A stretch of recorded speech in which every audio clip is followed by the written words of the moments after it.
Ay, ay, ay.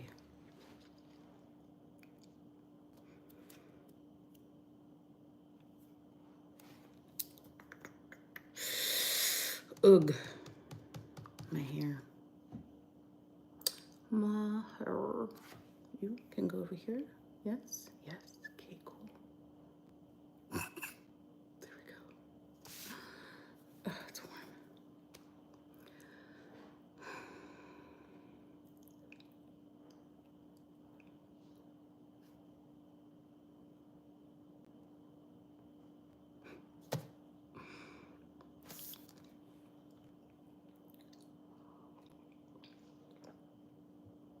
I need to talk to my hairstylist because I think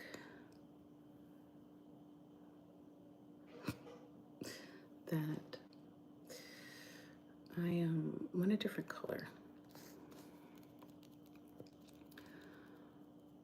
because I really would like my hair to be the lighter color, but I feel like it's staying in my hair for too long. And then it becomes this like coppery, which I don't like. All things that don't matter. Ugh. Okay. Hi, hello. Hi, hi, hi, hello. It's like I used to have a cat. He passed away. And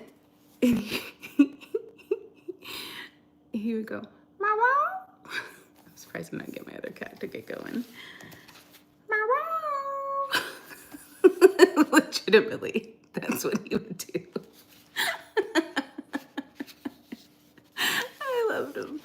Oh, so much. He's such a sweet cat. He was such a sweet cat. Oh my gosh. I loved him. Hi, how are you? All right, let me pray. God, thank you so much for your loving kindness, for your care.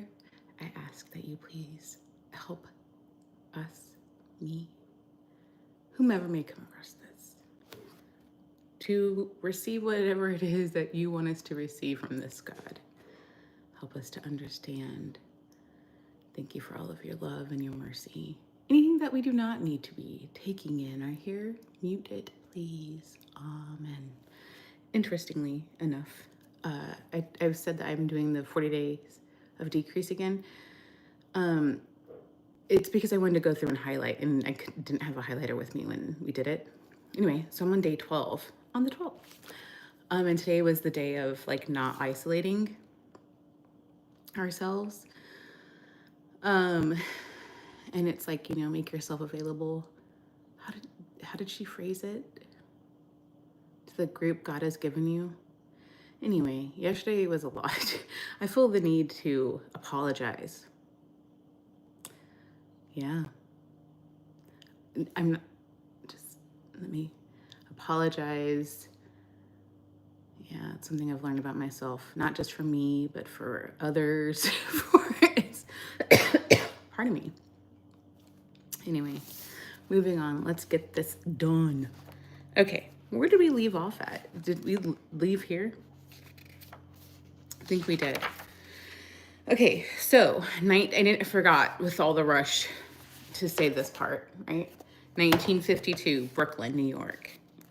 So we had just left off with this note. This was the year in which being a missionary would become more than a mere concept to her and my father. Being a missionary would now become a living reality. What would it mean for them? How would it change them? In late December, she had lamented in her journal from this same lonely New York apartment. I have been here 3 weeks today and have visited not one family with the gospel.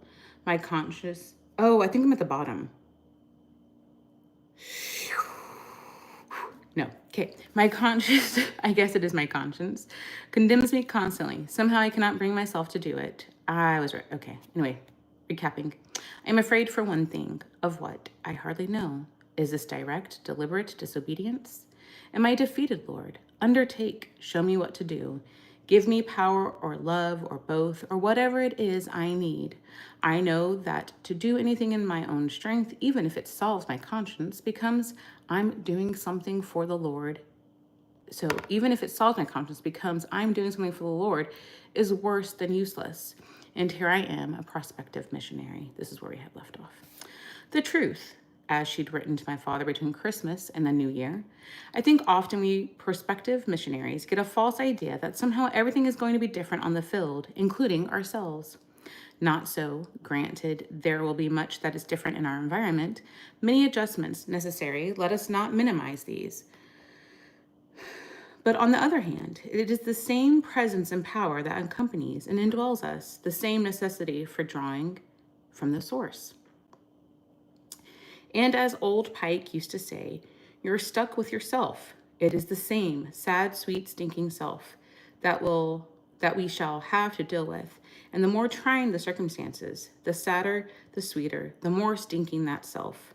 Oh, Jim, what a tremendously serious thing, this missionary business. Simply the mechanics of it, if nothing else, the logistics of it, the decisions to be made, traveling by air or by sea, leaving from what city, the shots, the permits, the paperwork, and what to take, and what kind, that's Cade adjusting himself here, what kind of clothes, what kind of cooking equipment, and books, and bedding, and everything. This is where we came.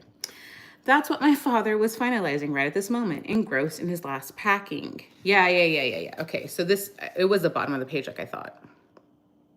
And I apologize if you see me swallowing a lot. I said yesterday I take supplements and vitamins. One of them I need to figure out is making me nauseous feeling. TMI, but that's what's happening right now. And I thought that I had figured out which one, but I did not apparently. So that's what's going on. Okay, your letter came a week ago today, and I have only had time to look at it 3 times. I opened it with the end of the paintbrush with which I was lettering my name and destination on my packing barrels. Wednesday, more packing. Thursday, all the stuff has to be taken on the dock and billed for leaving. I ended up with 2 sweet steel barrels, best way to pack anything, 2 wooden crates, 2 foot lockers, and a wardrobe trunk, 7 pieces, 1,400 pounds. I hope you will do better. Pete only had 900 pounds. I had most of the heavy stuff, slides and recorder, tubs and guns, pots and kettles and dishes. Quite a challenge. But of all the needed preparations, none was more valuable, they knew, than hearing from the Lord, staying spiritually sensitive, remaining deeply in prayer. As evidence of my father's devotion to prayer, be inspired by the snatch from the same January 15th letter written from Oakland, California, where he and Pete were continuing to speak and raise pledges of support right up to departure time. My father in Oakland, California, waiting and praying to sail to Ecuador. I find no time at all for closet prayer. We have a room of our own here, and I miss the sense of bowing my knees, as Paul says. Praying while seated does not lend the effect that kneeling has, and I cannot be comfortable kneeling in the living room where we sleep. Privacy before the God who sees in secret is an integral part of the true prayer, and one hates to be obvious in asking for privacy somehow. God knows and hears, but I miss a certain effect with others walking about. What will Shandia be with the curious eyes of Quechua boys? When was the last time any of us took our private praying so seriously? But just as the Lord met my father in prayer, he also answered my mother's prayers for direction and leading. God's timely preparation was proving more than adequate, and as you'll see, more revealing of her future than she could yet know. The following is from her journal. January 18th. Last Friday, I spent the day with Doreen Clifford, British missionary, returning to the westward jungle of Ecuador for the 2nd time. It was very profitable to talk with her and get some idea of conditions there. She gave me much practical advice on what to expect and necessary equipment. But more than that, she told me of the burden she has for the yet untouched Oka tribe of Indians on the Napo River. Humanly, it would be impossible for women to do such work. Men have tried and been killed. But she believes the Lord has given her this concern for some purpose, if only to pray. Or perhaps she might be a stepping stone for someone else to go in. She said she felt she would work with someone else if God leads her into the field, and asked me to pray about whether he might want me to go with her. I feel that I can record this in my journal, for I am asking God's direction about it, but I would hardly dare mention it to others. It would seem fantastic and visionary, and I have no idea what it involves. I have not had experience of any kind of in Ecuador, let alone such a seemingly hopeless task. I do not want to be an upstart. Fools rush in. God and God alone must guide. But over 6 years ago, when I asked his will for my life pursuit, I felt that he wanted me in pioneer work, especially with a view to linguistic work. If this is a glimpse of his ultimate purpose for me, I am glad. But I must walk softly, and I must be very sure of every step. Sometimes, I think we are more concerned with what is commonly called prudence than we are to go in and possess the land. May God give me the spirit that led Jesus to Jerusalem, for as the master shall the servant be. The weeks ahead would yield greater clarity, of course, but as God would have it, her experience of discerning and applying his will, as with most of us, would come about through long days of staying diligent, staying teachable, and in her case, staying lonely. My longing for Jay does not obey. It is a hunger that causes my whole being to cry out in anguish.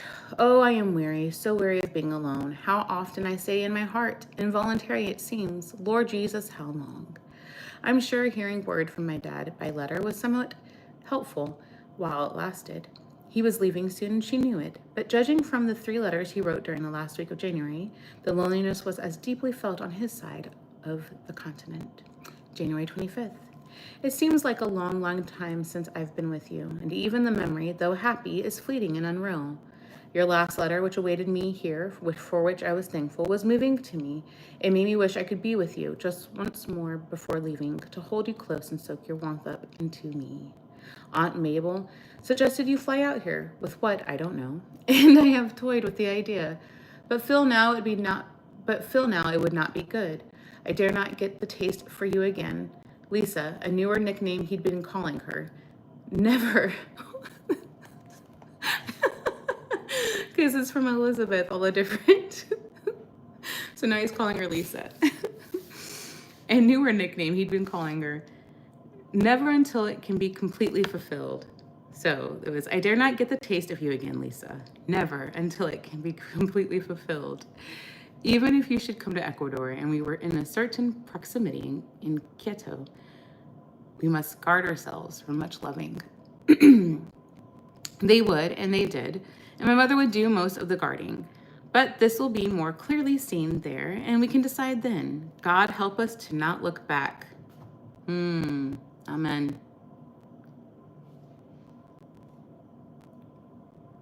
No volver atrás.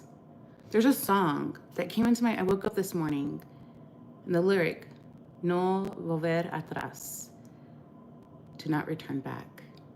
And I couldn't find the song, but I can hear it. Sorry. I know it will be easier for me than you, a woman left with no promises, and hoping toward God in a man so volatile as I. Hope thou in God, for we shall yet praise him, who is the help of my countenance. I know the artist, I just couldn't find it. Sorry, continuing. I'm needing a help for my countenance these days, and I know you will need the same. I think it is part of God's reason for bringing us together, our mutual need, and I see only good in stating it and realizing God's purposes before one another. You say I can take it or leave it, referring to something she'd written saying she felt at home by his side. I take it, all of it, and I hope my side will one day be as home to you, your solace and haven. It's what my side was made for. Gosh. But before he left, he wondered something. Would she be open to a phone call? If you're of a young enough age, you won't relate to what the planning for this event entitled. These were pre-cell phone days, obviously. But not only that, she didn't have a landline in her apartment, and she wasn't at her family's home with a familiar number, nor could she alert him fast enough by mail with the time and telephone number where he could reach her. The only solution was what now seems an archaic one. He phoned her parents by way of a person-to-person call. This was a commonly employed safeguard against racking up long-distance charges. If the person you were trying to reach wasn't home, no minutes would be billed, even if someone picked up. The one who answered heard the operator say who was calling and for whom, and could then relay information back through the operator to the caller, who would hear all this, telling what time the person would be back or where he or she could be currently located. That's how my dad learned what number to dial in New York. Oh my gosh, that's too funny. Wow. I've done that a long time ago. Oh my gosh, it's crazy. Yeah, legitimately, like, anyways, you just spit out a bunch of stuff. It's like you have a call from, that's what you would hear. You'd hear whatever someone's trying to say, and then they would reject the call so they wouldn't get billed. Anyway, why did I do that? I don't even remember when that was. Okay, sorry, a long time ago. Not the first night, however, my mother said. February 2nd, spent an agonizing night waiting for his call here at Shelton College, only to find a telegram from him in Brooklyn when I got home. He said he would call on Friday. So last night, following a meeting in New York, I came to Shelton and stayed in Phil's room, her eldest brother, since he and Margaret had gone home for the weekend. At long last, the call came through. Oh my gosh, I've got excitement for them. I talked with Jim at about 11:45, and she recorded in her journal. I have no idea what it must have cost. She later said, 9 minutes. His voice so clear, so loved, but so far away. I felt so cut off from him, but we were happy in this brief form of contact. He told me he loves me, and asked if I loved him. I said that I could hardly help myself. Oh, how I long for the day when I can volunteer my love to him freely and unfettered by present limitations. That's a highlight. Because truly, she loved him more than words could say, even if she'd felt the permission to say them. Oh, that I could tell him of my love. I feel that I cannot let go until we become engaged. Then I shall tell him all that I can find words to express. And there is so much stored up during these nearly 4 years. I never dreamed it possible so to love. I love him with all my being, strongly, passionately, tenderly, as only one can love who has had it tried in fire and water. And on this day, February 4th, 1952, though delayed by a couple of weeks for various reasons, their love was being tried on the waters of the Pacific Ocean. Pete Fleming and my father ready at the dock.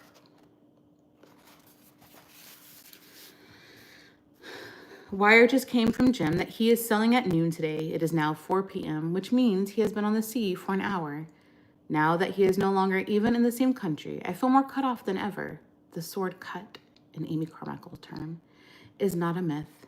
The Lord is touched with the feeling. It is comfort. As a way of staying present with him, my mother sent him letters in advance to be opened on certain days of his voyage. She knew he might not receive any more of her letters than those he'd received in Los Angeles before he boarded. Very sweet of you to think of that, Bets, he said. If my wanting you increases in the next 2 weeks as it has in the past one, I'll be needing a little touch from you about then. She had a keen sense about the joy of surprises and often planned them for him as well, which always gave me hopeful anticipation in the waiting. I'm sure her post-dated letters delighted my dad on the ship. That's really sweet. Examples of the envelope inscriptions my mother wrote on a series of notes she sent along with him to open during his voyage. His published journals are already rich in details of his journey on board the Santa Juana.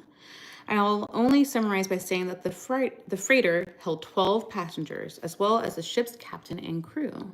Meals and accommodations were first class, like nothing to which he was accustomed, and he expressed his awe of it. The ease of travel and the delicious food, which they ate at the same time as the captain and crew in the same dining room, made Pete and him feel spoiled, knowing how austere and simple their life would be in the jungle. Oh, I got to get your water. I'm so sorry. Ugh. I think I know the next one to edit out. Okay. But they knew beyond doubt their only motive for going was to point the Indians to Christ. So they received this brief time of luxury as a gift from their gracious father.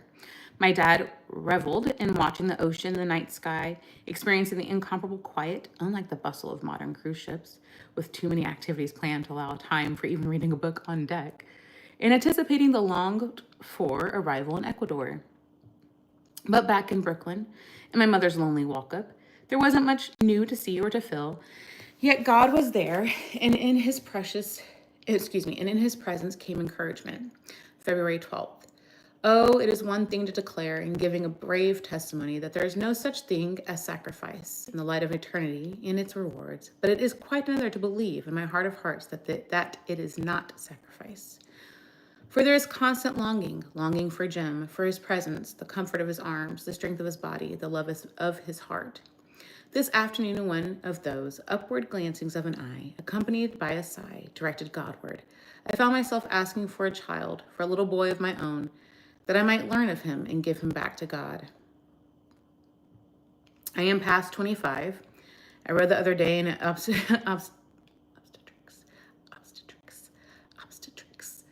obstetrics book that the best time for a woman to bear children is between 20 and 25. That prime of life is gone for me. It is lost. They would laugh now. Anyway, it is lost. I said to myself this morning, lost, said the father. Yes, lost, said I. But I thought you had given me those years. Yes, Lord, I did. They were thine. Then they are not lost. They are kept in the heavenly storehouse. Someday thou shalt see the glory. Dang it.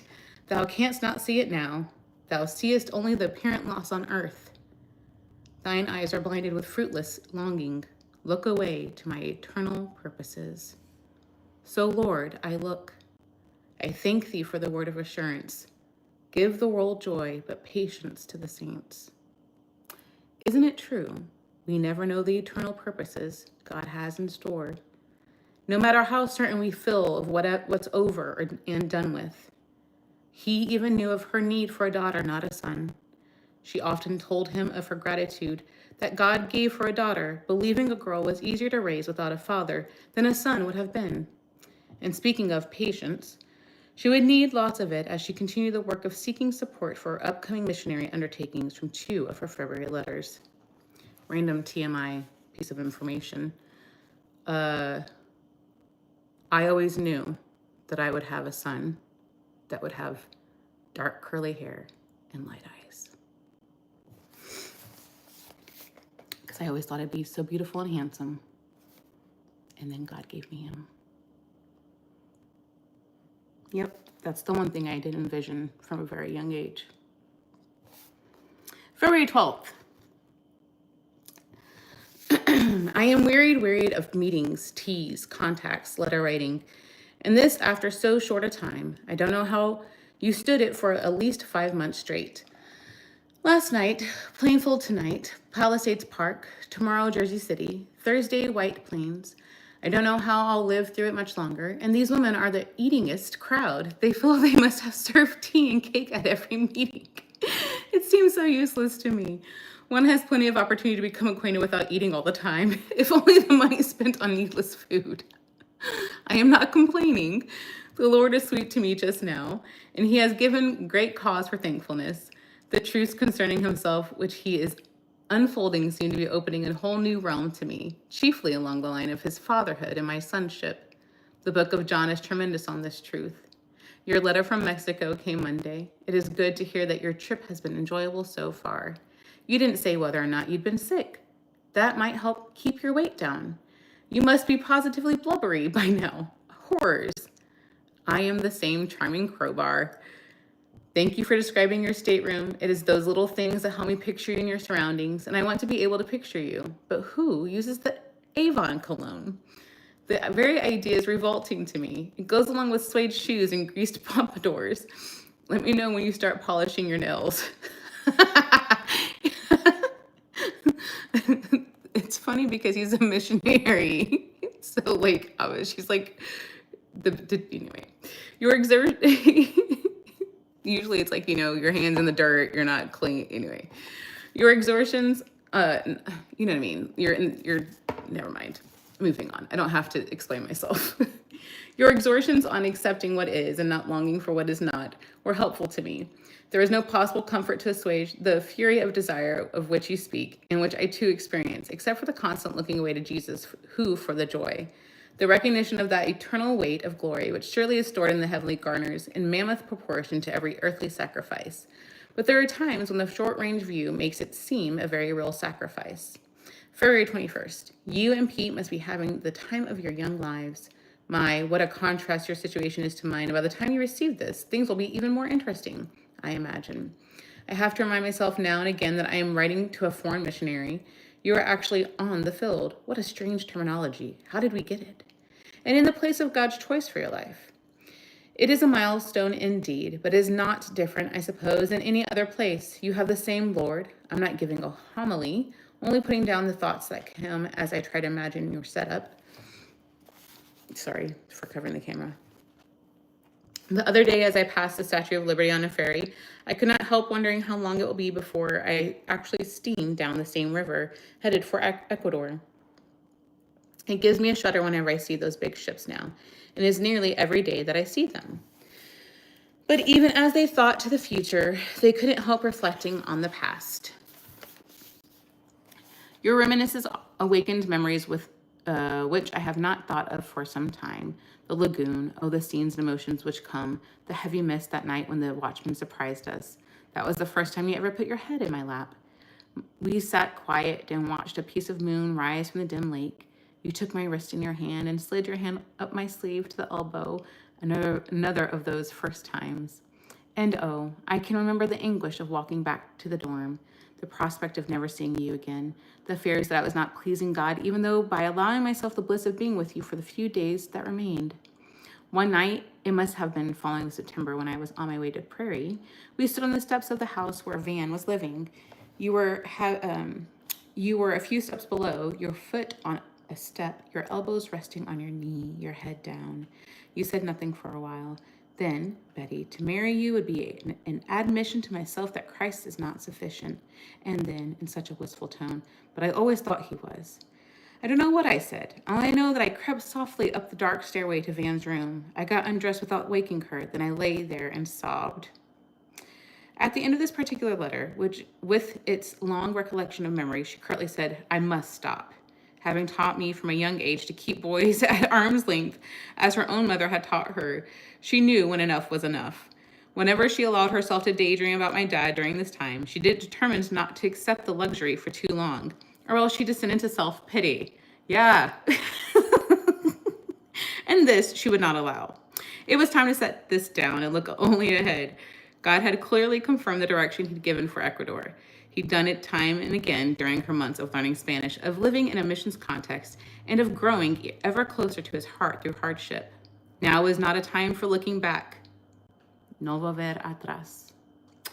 She'd be home in a few days, having bid our Brooklyn apartment adieu without tears.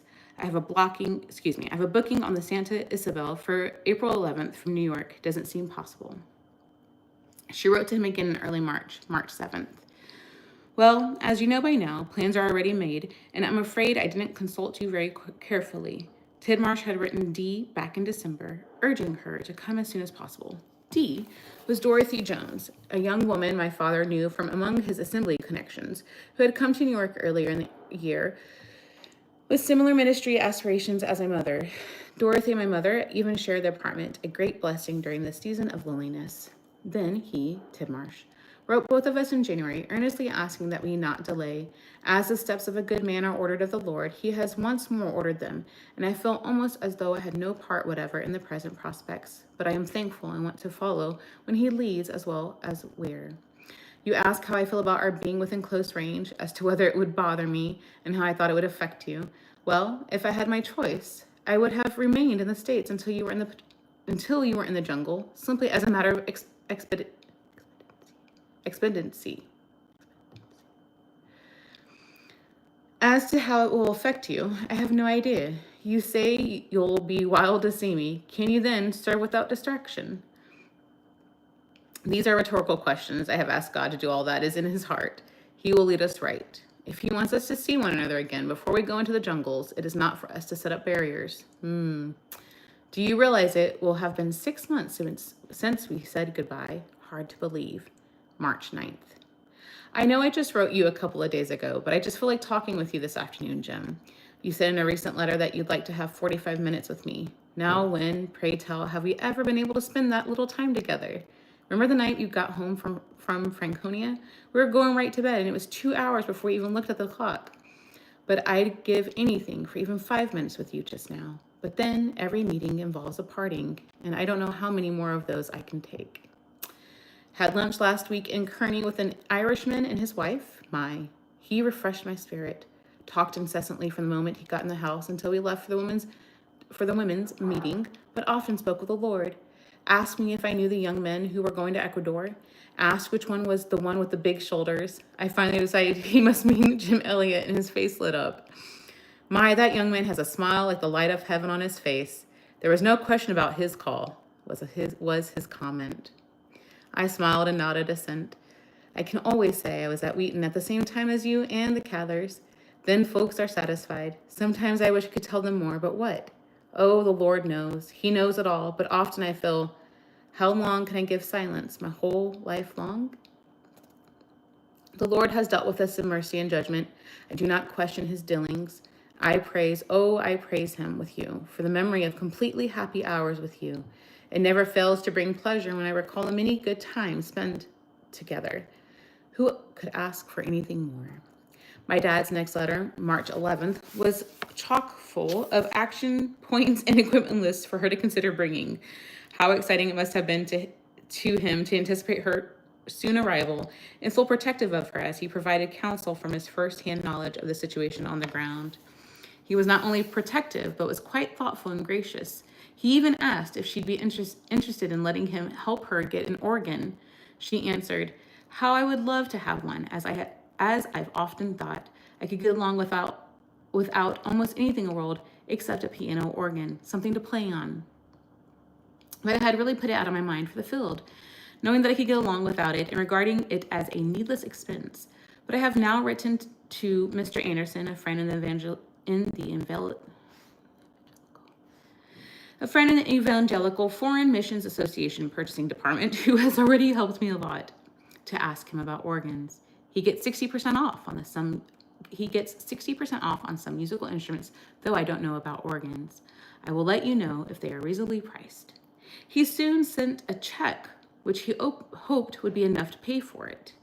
I fear that if I wait to get the exact cost, you may not have time to purchase. If there should be any balance, use it as you feel best. If it is not enough, bill me later, but on all accounts, get one. The amount was exactly enough, she wrote to report.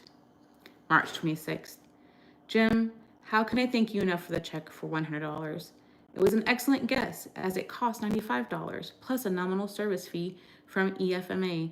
Ordinarily, they run around $185, so you see he got a good discount. I am praying that it will get on the boat on time. As you may know, my selling date has been pushed up to April 4th, so things are pressing heavily now. Had a complete physical this morning and was found to be outrageously devoid of disorder of any kind. Went to New York on Monday to get my yellow fever shot and dropped in to see about the wood stove I mentioned, only to find they are not making them anymore. The days are filled with trivial care, burdens too small for other hearts to share. But in so many ways, I find that God shares them and has helped me wonderfully. I am asking particularly that nothing may be forgotten which should be attended to. What a multiplicity of things are involved in getting out of this country, to say not of getting into another. For instance, I just heard the other day that it is not at all expedient for one to wear red in Ecuador. Is this true? If so, it's tragic for me. Half my clothes are red. Why don't people tell me these things? But red clothes or not, is it possible in 18 days I shall be in Ecuador? The boat pulled out on April 5th. It says, last goodbye pictures taken on the deck of the Santa Margarita. My mother is at right, along with Aunt Jenny and the captain.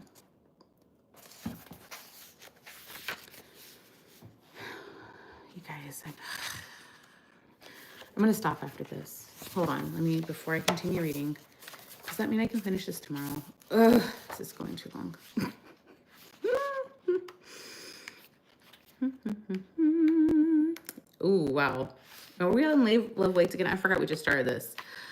Oh, I have to stop. That's how much more we have from this. And it's wordy. There's a lot of words. It's good, but there's a lot of words. Let me see here. I'm going to stop, which means I can finish this tomorrow. So it'll be titled Finishing. Let me read till spring and summer, and then I'm going to stop. Okay, April 5th. Exactly 2 hours ago, we streamed slowly out of the dock in New York Harbor. Is it actually I who sets out on this mission? I, the Lord, have called them, and so I go. It means leaving all that is dear to me, except Jim, and he is dearest behind. But God is with me. He has wonderfully sustained. I ask above all that he may lift up dear mother and comfort her loving, grieving heart as only he who is the God of all comfort can do. She was so brave, only a few tears and visibly noble efforts when the hawsers were thrown off. How I miss them all now. They sang He Hideth My Soul as the gangplanks were lifted and stood waving until the last great door was lowered to block them from view. Only then did I give way to tears, but the Lord stood with me and strengthened me. I realize for them it is so much harder than for me. I realize for them it is so much harder than for me. I have Jim to look forward to, though just now that is not much comfort somehow. He seems so remote from all this. Home has always meant more to me than I have ever expressed to anyone, and I know it will be harder than ever to think of it with equanimity when the newness of this experience has left me. Oh my, to put down what I feel just now would be impossible. I love them all so much, each one so dear. One day we shall know one another's hearts, I believe, and then there will be no need for words. A prayer of Amy Carmichael, she thought, said it best. For my beloved, plural, I will not fear. Love knows to do for him, for her, as hitherto. Whom my heart cherishes are dear to thy heart too. Oh, I know it is true, Lord. I will trust thee for them. Still thinking of God first, still thinking of others second, still thinking of herself last, even as she sailed off alone toward the utterly unknown. Whichever. One of the only times Betty Howard was photographed in shorts. That's cute. Yeah, I didn't wear dresses or skirts for a very long time, or anything that showed my legs for a very long time. She's crazy. When the way they described her, or she described herself, how others described her, she's freaking beautiful. Anyway, we're great. Our eyes are so messed up sometimes. Anywho, thank you so much for your time and attention. I am going to come back here in a little bit because I have forgotten. I want to show you my wildflowers. Other sunflowers have sprouted, and then there's a bunch of pretty flowers. So I'm going to go outside and show you those here in a second. But thank you so much for your time and attention. I really, really, really, really, really, really, really appreciate it so much. I love you. Have a good day, night, evening, morning, whatever it may be for you. And yeah, thank you so much for your time and attention. Give me about 5 minutes. All right, bye-bye.